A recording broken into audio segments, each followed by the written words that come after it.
Hi, good afternoon, everyone, and welcome. I see everyone is joining us. I appreciate it. Happy to have you here. I'm just going to give us like 5 seconds to make sure everybody who wants to be here gets started joining our webinar.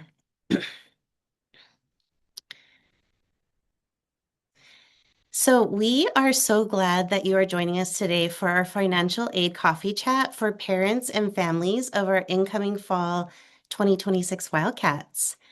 In case this is your first time joining us, my name is Renee Marquez. I serve as the Assistant Director for Future Wildcat Families, really a department that serves and supports you, specialized in supporting our new incoming families. So we know that financing a college education is one of the most, and sometimes it is the most, it's hardest.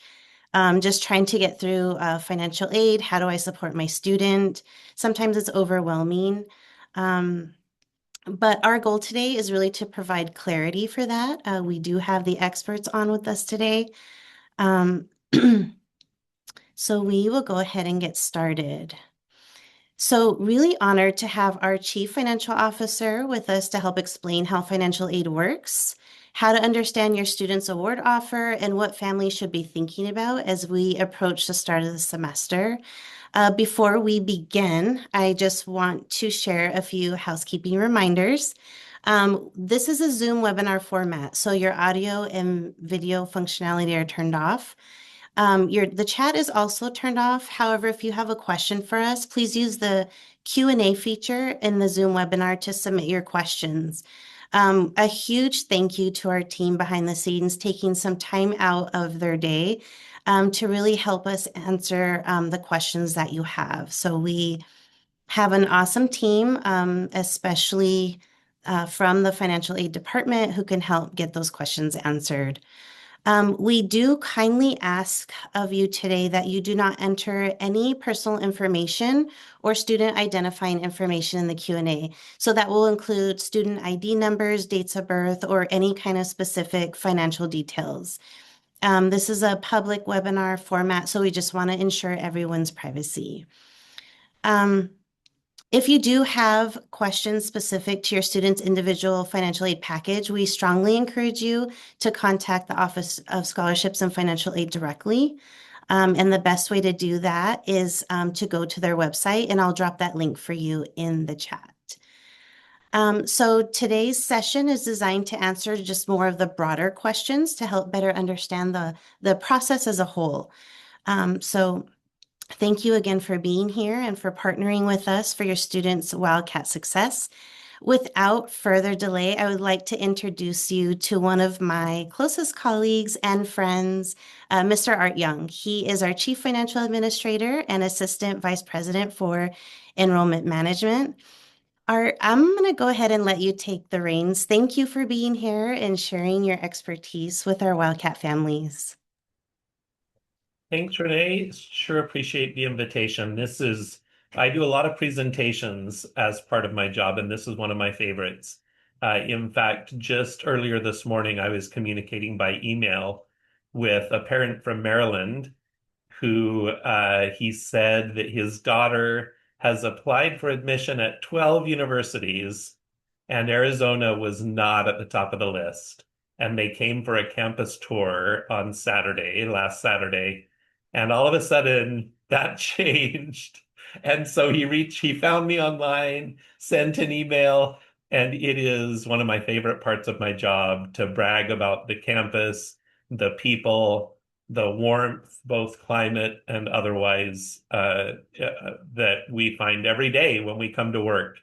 And I'm just grateful for the invitation to be with you all. Thanks for attending. And thanks again to my colleagues and friends working behind the scenes for making the magic happen.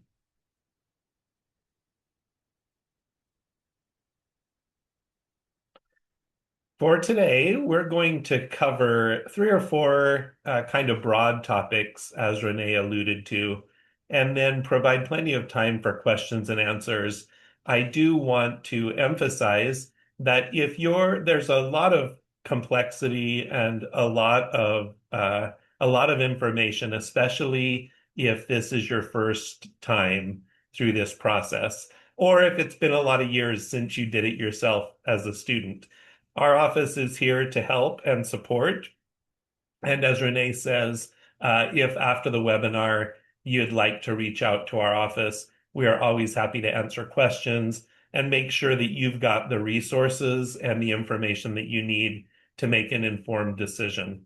Our job, as we see it, is to make sure that your student can focus on being a student and making the most of their opportunities and experiences here, and prepare for a great career and earning a great degree. And so we want to make sure you've got access to the information and resources that you need. And we've got a whole team, some of them are here today, to help make that happen. We'll start today with some FAFSA reminders and updates. We'll move into kind of some key dates for you to be aware of as we look toward the timeline between now and the start of fall semester. We'll talk a bit about digital aid offers, how those work, give you a little example of what that looks like, provide some information about Scholarship Universe, and then, of course, allow plenty of time for questions and answers. Thanks, Renee. Starting with the FAFSA for 26-27, I'm proud to say you've probably heard about some of the FAFSA challenges that happened in the last couple of years. The 26-27 FAFSA had the earliest release in the history of federal financial aid. It was opened toward the end of September last fall and is up and running and touted as the easiest, most efficient, and streamlined FAFSA process ever. I started in financial aid more than a few years ago when there were paper FAFSAs. In fact, we had an entire storage room in our office for boxes and boxes of paper FAFSAs that were kind of like the old Scantron, fill in with a number 2 pencil. And we were always excited to see what color the next year's FAFSA was going to be. We had an office administrator who color coordinated all of our forms, and we actually have paper files too, but that dates me. But the new FAFSA is streamlined, it's convenient, and it takes on average 20 to 30 minutes to complete. There's a lot of wonderful enhancements and improvements that we'll talk about. The first one is all contributors, which includes parents, need to have their own studentaid.gov account in order to gain access to the systems and to sign the FAFSA and other electronic documents that you might need to access and complete as part of the FAFSA process. Studentaid.gov account is the old FSA ID. If you've heard about it before, you may have one from another child or even from your own time in school.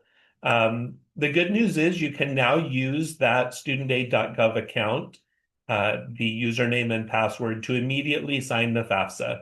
Gone are the days of waiting 3 or 4 days for the Social Security Administration to verify your identity. All of that happens in real time. And even those parents or other contributors to the FAFSA who may not have a Social Security number can also create an account. It just takes a few extra steps to confirm your identity. A couple of other updates, changes around the federal financial aid process for the coming year. The first one is that there is a new and improved way for students to invite a contributor/parent. All they have to do is enter an email address. And when they do that, it will send a magic code to that email address that you can then use to access the FAFSA. If you've already done it, I'm hopeful that it was a smooth and easy process for you. Previous to this year, that invitation for a contributor required the student to provide a full name, date of birth, Social Security number. Doesn't sound complicated, but a lot of times we were finding students who didn't know their parents' Social Security number, or they didn't spell the full name correctly, or they left out the middle name. If any of those things didn't match what was provided when the parents set up their studentaid.gov account, then it was rejecting and causing problems. That is no longer the case. In fact, even the email address that's provided for the parent doesn't need to match the email address that was provided when the parent set up a studentaid.gov account. So we're hopeful that that enhancement will create less barriers and less roadblocks in the process. There's also some updates to the FAFSA process this coming year that were implemented by last summer's One Big Beautiful Bill Act. We lovingly refer to it as OB3 in our office. The first one that's probably most likely to impact the folks on this call is that there are new annual and aggregate loan limits for the Parent Plus loan program. If your family is in a situation where you need to take out some additional loans, parent loans specifically, to help finance your child's education, you'll want to be aware of these limits. The annual limit for the school year is now $20,000, and the aggregate or lifetime limit per dependent student is now $65,000. I do recognize that 4 years in a bachelor's program times $20,000 a year equals 80,000, not 65,000. And so tongue in cheek, I say, write your congressman or your senator. But unfortunately, those are the limits that we have. And previous to this coming year, Parent Plus loans could fill any gap up to the total cost of attendance. There weren't really annual or aggregate limits. So we want to make sure that our incoming students and parents are aware of these limits and that you're planning and budgeting ahead as much as possible. Legacy provisions or grandfathering provisions do apply for continuing students. So for those of you who might have older children that are going to school either at the University of Arizona or elsewhere, they can continue to qualify for the old program limits as long as they have received at least one dispersed loan before July 1 in the old program, and as long as they continue in the same program of study. So again, we just want to make sure that our families and our incoming students are aware of the limits, that you're carefully budgeting for expenses and the financial resources that you'll have to pay for educational costs. Another big change is for federal student loans. So federal direct subsidized and federal direct unsubsidized loans, they also have annual limits.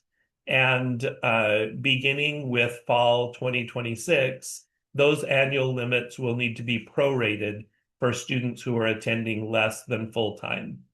And that adjustment is similar to what's already happening for the federal Pell Grant. If a student qualifies for a federal Pell Grant and they only enroll in 6 units, they'll get half of what their maximum annual Pell Grant award amount is. Same thing now for student loans. The reason that we mention this is not only for you to be aware, but also to recognize that this aligns closely with most other types of institutional aid, including our merit scholarships, other need-based aid programs. A lot of private scholarships will not release to the student unless they're enrolled full-time. And a bonus is that we've found on our campus, in our state, and even statistics across the country show that students who are enrolled full-time tend to perform better academically. They tend to feel more connected to campus. Of course, they graduate more quickly. And so we encourage as much as possible for your students to be fully enrolled full-time. The other one that may or may not have an impact on you right now, but could down the road, is the elimination of the Graduate Plus or Grad Plus loan program.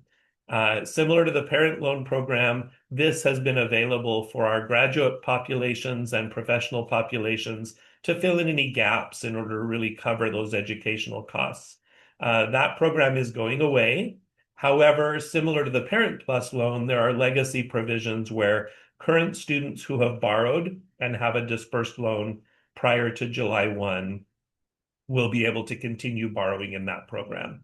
Another provision is that the federal direct unsubsidized loan, graduate students don't qualify for subsidized loans, but the federal direct unsubsidized loan annual limit increases from $21,500 per year to $50,000 per year for professional programs. So specifically, medical school, law school, veterinary science, pharmacy, those professional programs will have higher loan limits, allowing those students to borrow quite a bit more because they recognize how expensive those programs are and how critical those programs are. And again, we emphasize how important it is to plan ahead, to be aware not only of the federal loan options, but also, if needed, to begin early exploring the potential for private loans. And we do expect, I actually just met with a student reporter earlier today talking about the projected impact of these loan changes on the private loan market. Our hope is that it will motivate private lenders to provide even better interest rates, easier application processes, and better borrower benefits to our students and parents. If you haven't already submitted or your student hasn't already submitted their 2026, 2027 FAFSA, our office, as you can see on the screen, presents a series of workshops to provide extra help. We've completed 5 of the 6 of these dates. We still have one in about 3 weeks that will happen on March 16th. You and or your student are welcome to register and join for that workshop. And we also had a couple of Spanish sessions earlier this year. Those recordings are available on our website if you'd like to access those. Just some extra helpful tips and tricks to make sure that you get through the process as accurately and smoothly as possible. Before I forget, I also want to remind you that on our website that we'll look at in just a moment, our office has other workshops and events that are coming up in the next few months, as well as recorded previous live sessions. And they range a wide range of topics, everything from how to read your aid offer and determine your out-of-pocket costs to considerations in borrowing loans and making sure you complete those steps and borrow wisely and strategically, to budgeting and planning for all of your educational costs. All of those resources and events, information are available on our website anytime.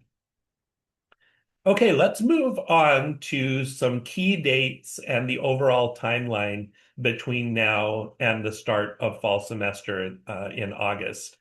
First one is a really important one, and that is to remember our institutional priority FAFSA filing date, which is April 1st for our incoming first-year students and March 1st for our continuing students. I like to highlight the March 1st especially because everyone needs to submit the FAFSA each year. And it breaks my heart when I meet with or work with a student who met the priority date their first year and then for whatever reason misses it in subsequent years.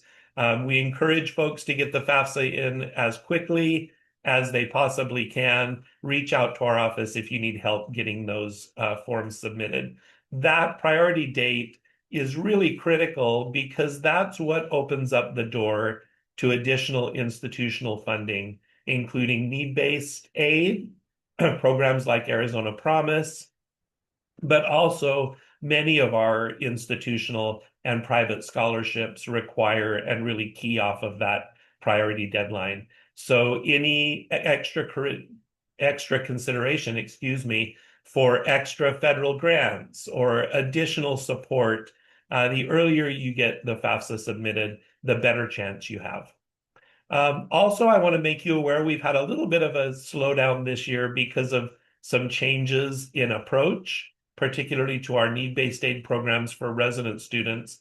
But financial aid offers are being produced each week now. We started with non-resident financial aid packages, which started going out just a couple of weeks ago. We are in the testing phase right now for our resident financial aid offers. Anticipate that those will begin going out in the next week or two, and that we will be entirely caught up by March. The goal is always for continuing students to receive their aid package for the upcoming year before they go home or finish spring semester for the summer. And so we target that date sometime in May. Also want to make sure, particularly because this is not something that has been held tightly to in the past at the University of Arizona, with our new leadership and our new admissions cycle, May 1 is a really important date, and that is the commitment deadline for a student to pay their enrollment fee and commit to attending the University of Arizona. This year, we will be holding very firm to that date, not only in terms for accessing, being able to register for courses and orientation and all of those experiences, but also in order to maintain institutional merit scholarships. So if your student received a merit award as a part of their admissions process, the comprehensive review that happened as part of that admissions application, congratulations, that's a great thing. We want to make sure they're able to retain that and make sure that they get the most out of that award going forward in their education. Art, real quickly, I just have a question. Steve brought it up in the Q&A a little bit earlier that his student was just admitted. So just to reiterate, they still have time to fill out the FAFSA, correct? If their student was just admitted? Absolutely, yes. We encourage folks to submit the FAFSA by these priority dates that are showing on the screen. But even if you miss the date, particularly if it's for an extenuating circumstance, there are appeals available to extend that timeline. But we encourage as soon as possible. And even if your student has already filled out a FAFSA and then gets admitted, you can always add a school later on. Art, you brought up something that I think should be asked. So, if a family's financial situation changes after filling out a FAFSA, do you have advice on what they should do? Absolutely. That's a great question. Thank you, Renee. They should reach out to our office. And again, the sooner the better, because tuition and fee deadline is coming up quick, right at the beginning of the semester. But as long as your student is still enrolled, you can reach out to our office anytime throughout the school year. We will help you. There is some helpful information on our website to get you started, kind of get an idea of what types of extenuating circumstances might qualify for one of those appeals. But our counselors, we've got a whole team of counselors to help you walk through the scenario and explore what potential impact it might have on your students' financial aid. Okay, a few more dates and timelines to be aware of. This is one that's really easy, especially if you haven't gone through the process at the University of Arizona before. It's really easy to be confused by. Folks are waiting to see a bill. And that doesn't happen because of systemic limitations and a few other federal rules and state challenges until late July. However, you can begin making some pretty good estimates using the tuition calculator that's found on our Bursar's office website, bursar.arizona.edu. After that point, once you see the direct charges on your student's account, financial aid begins dispersing to student accounts approximately 1 week before classes begin. And the tuition payment deadline is the first day of classes. That's not the end of the world if it's not completely paid by the first day of classes, but there is a $50 late fee that's imposed that following day for any unpaid balances. There is an option to sign up for a tuition payment plan. My best advice to especially incoming first-year students and their families is don't wait to make sure that everything's in place. Check your to-do list in Student Center. Check and make sure that all of your tasks and documents have been completed and signed and submitted well in advance to make sure that you're not up against crunch time. That week before and first week of fall semester is by far the busiest time for our office. And although we do our very best to respond as quickly as we can, it's difficult to stay on top of the volume of phone calls and emails and in-person visits. So I'd encourage everyone to take care of as much as you can ahead of time. Also, another important distinction is the University of Arizona does not drop classes for non-payment. That can work to your advantage. Like if you are going to pay and you don't want to lose your classes, it can also work to your disadvantage. It's not going to automatically just purge those courses if you don't pay the bill. That's something you'll need to actually go in and drop those classes. And so I want to make sure everyone's aware of how that works. Okay, this next page shows something that we're very proud of, that we worked very hard on in our office. It's our digital aid offer. We used to call these financial aid letters or award letters. We now call them digital aid offers because we don't print them and mail them anymore. They're sent by email and text message to your student. And you probably some of this is too small to read. But once we send these out, this will show not only a summary of your expected costs based on whether your student is categorized as a resident or non-resident, whether they are full-time or part-time, whether they are on campus or off campus, a summary of what we anticipate those costs will be. This is not a bill, but rather estimates based on what most of our students experience in terms of college costs. So sometimes people will say, why are you charging me for transportation? We're not, we're just making sure that you're planning for all of those costs and that you're aware of what types of financial resources are available. Later on down the digital aid offer, you'll see all types of different financial aid, whether it be a scholarship or a grant that doesn't have to be repaid, or something like a loan or federal work study that we refer to as self-help aid. And we're hopeful that this information will be useful for you and your student as you make plans, as you budget, and as you become familiar with the resources that are available. For most of our students, they're cobbling together multiple different financial resources in order to cover all their costs. At the bottom of the digital aid offer, you can see some videos.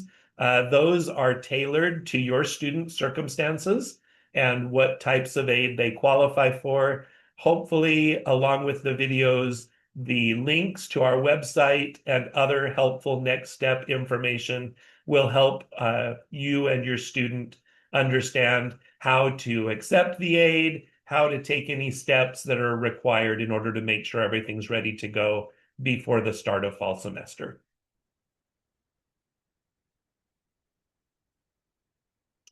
Next slide is equally important, and that is a system that was actually developed here on our campus and now is used by colleges and universities across the country. It's called Scholarship Universe, and it's our scholarship matching tool for admitted University of Arizona students. You can see in the star at the bottom of the screen, peak application season is right now. So we encourage students not only their first year, but also every year thereafter to become familiar with Scholarship Universe. It's basically one central database, not only for finding scholarships that they may qualify for, but also for applying in as quick and easy way as possible. Many of these scholarships get awarded throughout the spring and summer months, and every scholarship helps as you're looking toward paying for college costs. Question for you, Art.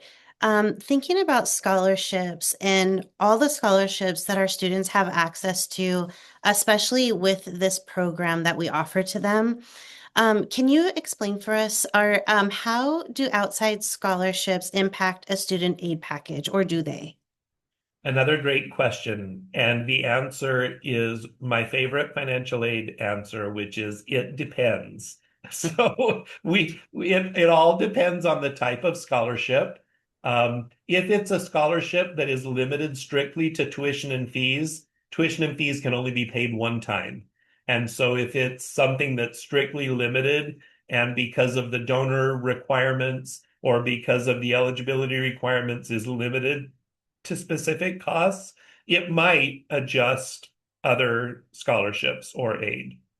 But for many of our students, being awarded an extra scholarship, excuse me, can go on top of their other aid and help pay for additional educational expenses, such as housing, meal plans, food, living expenses, transportation, etc. Thank you, Art. We have a lot of questions going on in the chat. I just want to let everyone know the website for Scholarship Universe is actually right on the financial aid website. So I'll go ahead and drop that in the chat. Fantastic. Thank you. This is another one of our great workshops that I mentioned earlier, and they are happening every fourth Thursday. So I think we've still got one this month, and then definitely the fourth Thursday of March and the fourth Thursday of April. This is a great workshop to help you become familiar with Scholarship Universe, provide some helpful tips and tricks for how to really use the system and connect with as many scholarship opportunities as your student possibly can.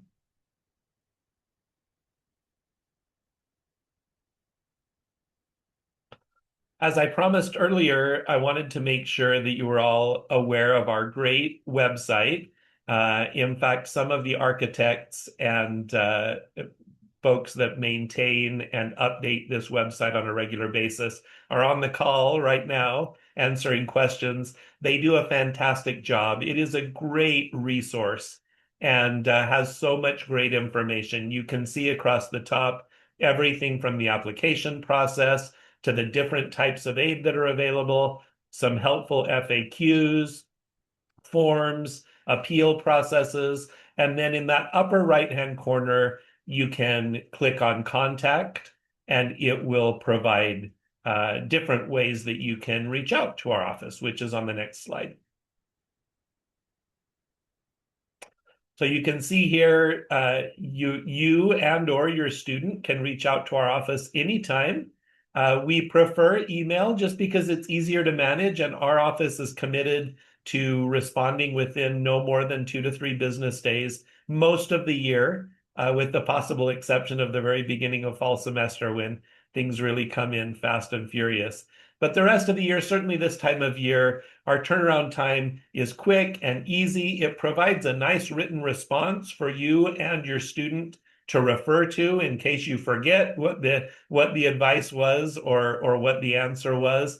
But if for some reason email doesn't work for you or it's something urgent, you can also contact our office by phone or even in person. We're located in the administration building on the main level. Before we move further, our new families are watching this coffee chat because they really want to know how to help support their student.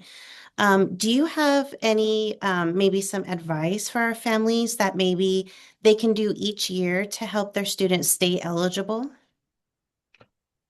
Yes, my best advice is to stay engaged. I have a lot of stories that I could tell. I'll try to not go into dad mode too much here, but I think about a student just a year or so ago that I just took out of the line. She was waiting in line in the lobby, and I took her and her mom back to my office to have a conversation and see how I could help them. And it was at that moment that the mom realized that her daughter had not been attending classes and had not met the GPA criteria to renew her scholarship. Well, at that point, they were locked into a contract for housing and signed up for a meal plan.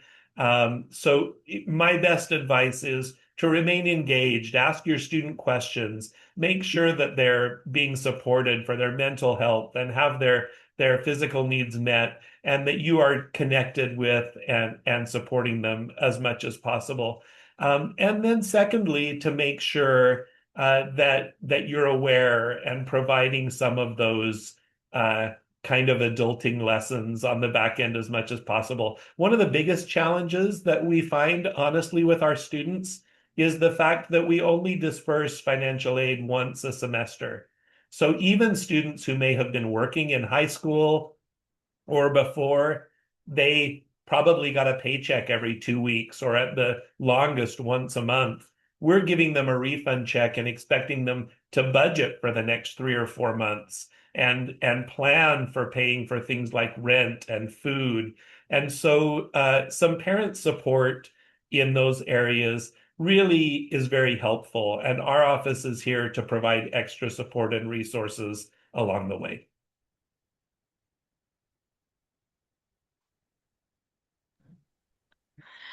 All right, you did such a great job, just kind of giving us a big ground overview. I am noticing a lot of questions about cost. What does it cost to come to school? And I know that that isn't, we don't really have the tuition rates out yet for 2026, 2027. But I just want families to know I did drop the Bursar website there in the chat. You can go right on to that website, and there is a net tuition calculator.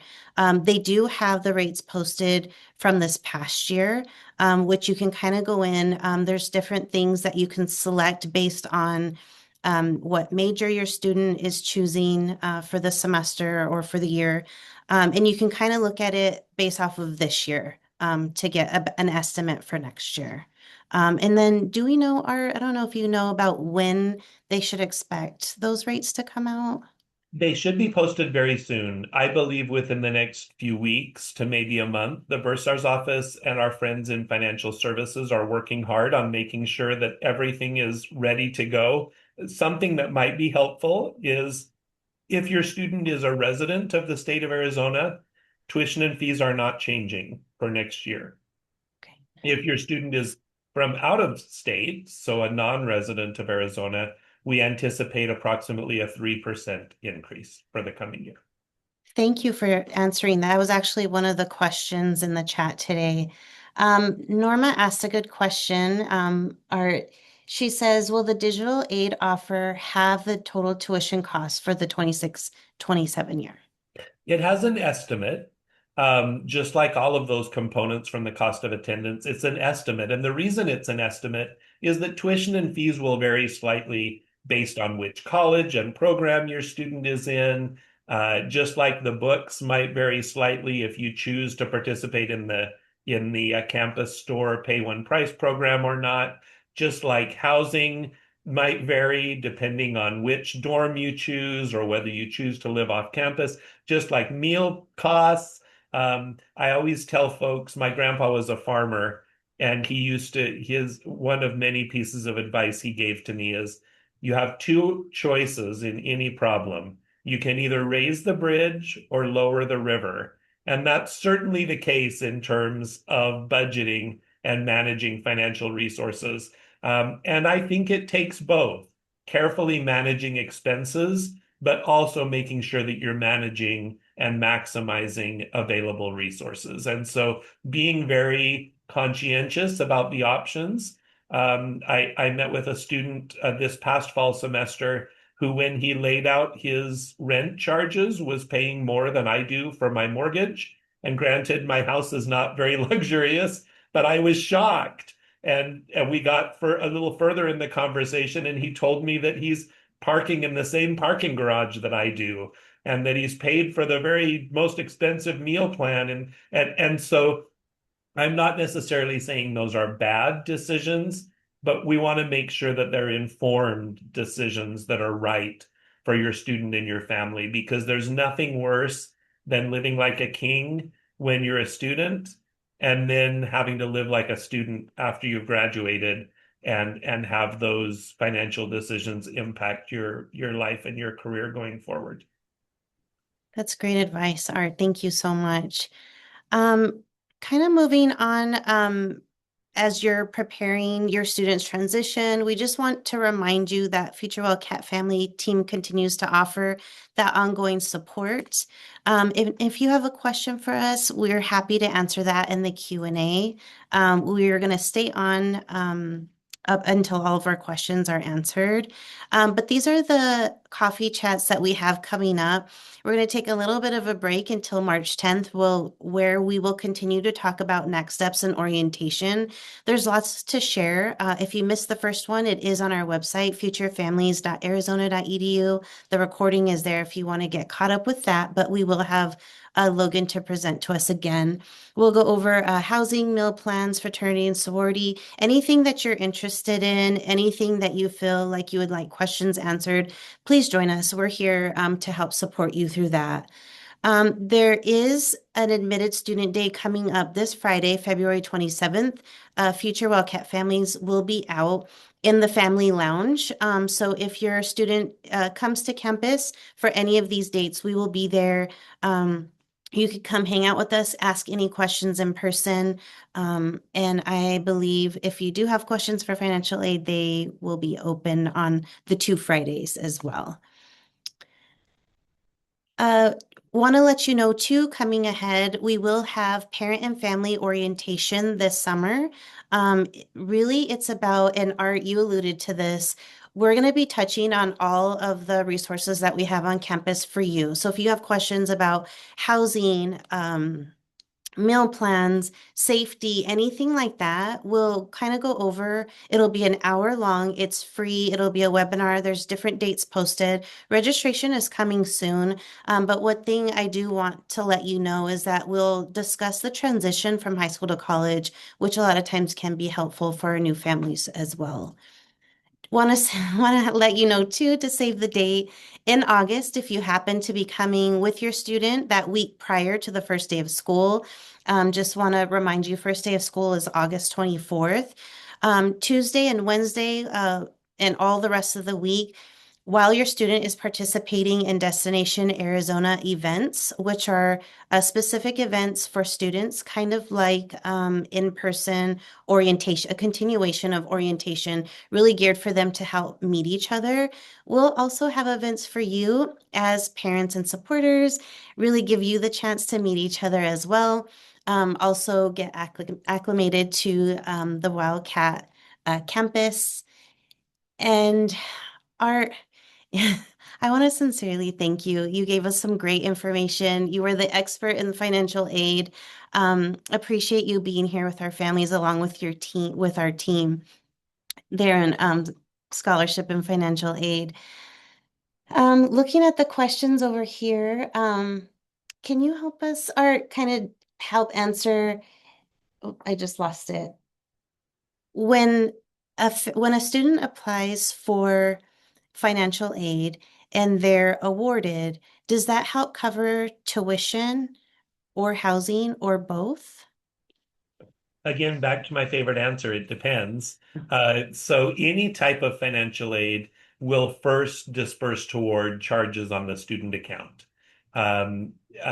Predominantly, we start with tuition and fees and then go out from there, right? So some types of financial aid will cover housing, help toward book costs, meal plan costs, even refund to a student or parent once all of those charges have been paid. And so that's all up to you and your family's circumstances. Basically, just the way the aid offer outlines it, if your financial aid that's coming in exceeds your student account balance, then it will be refunded and you'll be able to use it for additional types of living expenses or other educational expenses. Thank you. Our questions are slowing down, so I think we'll go ahead and conclude this coffee chat. This is going to be recorded, placed on our website. If you have any questions, we have that contact information for you. I appreciate you being here with us. Thank you so much, and we hope to see you at the next coffee chat.